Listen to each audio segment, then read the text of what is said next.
আসসালামু আলাইকুম সুপ্রিয় দর্শক। আজকে এসএসসি 2024 এর রেজাল্ট দেওয়া হয়েছে। যারা পরীক্ষায় কৃতকার্য করছেন সবরে আমার পক্ষ থেকে আন্তরিক মুবারকবাদ জানাই। আর যারা আপনারা অকৃতকার্য করছেন, ফেল করছেন, যারা হতাশ হইবার কিচ্ছু নাই। প্রত্যেক মানুষের জীবনও আপস অ্যান্ড ডাউন থাকে, ভালো মন্দ থাকে। ভালো মন্দ নিয়ে হইল গিয়া জীবন, হাসা হতাশ একটা।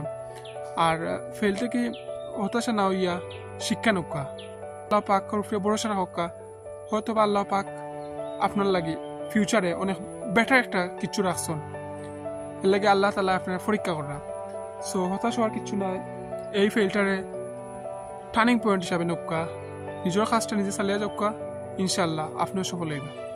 আর এসএসসিত অনেকে ফেল করছে, আমার জানা মতো আমার ফ্রেন্ড সার্কেল দেন বড় ভাইরা অনেকে ফেল করছে, কিন্তু দেখা গেছে বর্তমানে তার লাইফ স্টাবলিশ, ভালো একটা পজিশন আছে।